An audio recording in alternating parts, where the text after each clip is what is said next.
Barbell रो सबसे best exercise मानी जाती है बॉडी बिल्डिंग कम्युनिटी में। अगर कोई अपना बैक के साइज और मास को इंक्रीज करना चाहता है तो वो बारबल रो अपने बैक रूटीन में ऐड करे। बारबल रो के लैट ट्रैप्स और रोम्बॉइड्स और आपके लोअर बैक को टारगेट करता है। ओवरऑल आपके बैक को कम्प्लीटली टारगेट करता है और one of the best rowing movement मानी जाती है बारबल रो।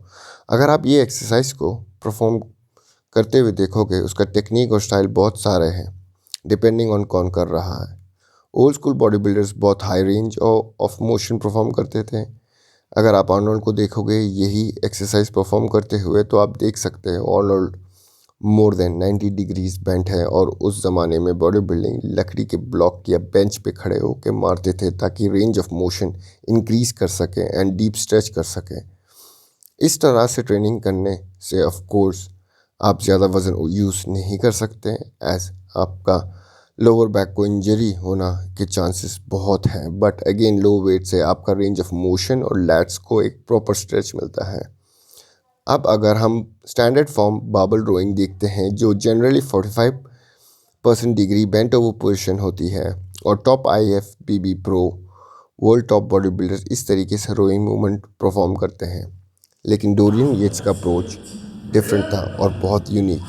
डोरियन येट्स ने एक्सरसाइज को कम्प्लीटली चेंज कर दिया और रेंज ऑफ मोशन को कम कर दिया और ऐसे करने से उन्होंने साइज भी गेन किया और उस ज़माने में ऐसा बैक किसी ने नहीं देखा होगा और ये मूवमेंट इतना सक्सेसफुल था कि इस एक्सरसाइज का नाम ही डोरियन येट्स पड़ा। डोरियन येट्स की ट्रेनिंग फिलॉसफी हैवी ड्यूटीबल प्रिंसिपल है और obviously blood and guts documentary में आप ये नहीं देखोगे वो बेंच में खड़े होकर परफॉर्म कर रहे हैं रोइंग मूवमेंट को, वो भी 45 पाउंड यानी 25 किलो ईच साइड पे लगाकर।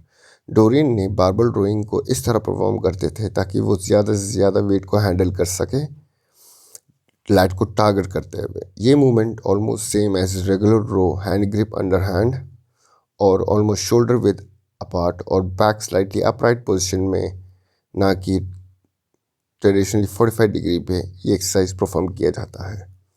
ऐसे करने से आपका रेंज ऑफ मोशन शॉर्ट हो जाता है और बार नी लेवल तक ही जा सकता है और बार को अपनी तरफ बेली बटन या नाभि की तरफ खींचा जाता है। डोरियन येट्स ने अपने पूरे करियर में यही एक्सरसाइज इसी तरह से परफॉर्म करते रहे विद अंडर हैंड ग्रिप, ना कि ट्रेडिशनली ओवर हैंड ग्रिप। ऐसे करने से और अपराइट पोजीशन में वो बहुत ही हैवी लोड को हैंडल करते थे। अंडर हैंड ग्रिप डोरियन का फेवरेट ग्रिप था, लेकिन mix grip over hand grip जैसे बाकी बॉडी बिल्डर्स और पावर लिफ्टर यूज़ करते हैं हैवी लिफ्ट्स के लिए, वैसे ही अंडर हैंड ग्रिप बहुत बदनाम है बाइसेप टेयर के लिए। ये पोजीशन में बाइसेप्स का टेंडेंस को कॉम्प्रोमाइज़ करता है and most of body builders और ट्रेनर्स इसको अवॉइड करते हैं और एडवाइस भी करते हैं ओवर हैंड यूज़ करने के लिए। और डोरियन येट्स लेटर अपने करियर में रिटायर होने के बाद उनका भी एडवाइस था ओवर हैंड ग्रिप आपको इंजरी फ्री रखता है। अगर आप यहाँ देखो डोरियन को बारबल परफॉर्म करते हुए वो लोगों को एडवाइस कर रहे हैं ओवर हैंड ग्रिप यूज़ करने के लिए, और तो इस तरह 45 डिग्री की पोजीशन में बैक को टारगेट करते हैं। और यही दो एक्सरसाइज बारबल रो और बारबल डेडलिफ्ट से ही डोरियन ने लैट्स, रोम्बॉइड्स, ट्रैप और लोअर बैक की थिकनेस, मास और सिमेट्री को हासिल किया। जैसे उनका फिलॉसफी और गोल हैवी ड्यूटी है, वो अपने सारे सेट्स को फेलियर तक ही ले जाते थे। पुशिंग एक्सरसाइज जैसे डंबल, इंक्लाइन प्रेस और बारबल बेंच प्रेस को फेलियर तक ले जाना बहुत इजी है और आसान।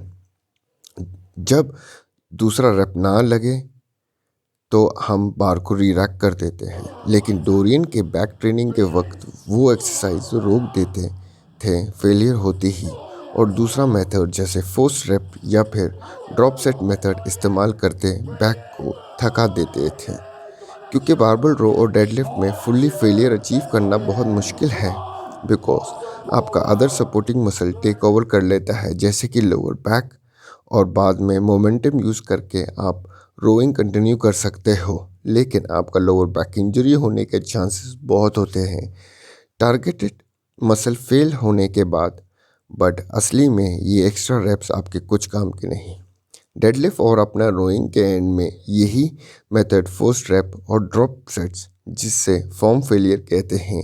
इन मेथड से ना कि डोरियन ने मास और साइज गेन किया, लेकिन ऐसा बैक कभी किसी ने IFBB प्रो स्टेज पे नहीं देखा होगा। और आज भी 6 टाइम मिस्टर ओलंपिया रह चुके डोरियन रेट्स। बहुत लोग इसे पार्शियल बार्बल रो समझकर इसे गलत परफॉर्म या इस एक्सरसाइज को अपने बैक रूटीन से निकाल ही देते हैं। लेकिन सही तरीका और इफेक्टिव बैक को टारगेट करने के लिए और लोअर बैक इंजरी फ्री रखने के लिए अगर आप टारगेट साइज गेन करना हो तो डोरियन येट्स रो या येट्स डेडलिफ्ट को अपने बैक वर्कआउट में शामिल ज़रूर करना। ऐसे ही बॉडी बिल्डिंग की दुनिया के इन्फॉर्मेशन के लिए सब्सक्राइब करें और कमेंट में बताओ क्या आप ये एक्सरसाइज परफॉर्म करेंगे या अपने रूटीन में ऐड करेंगे। hasta la vista baby। Dormirse en la cama, darse prisa.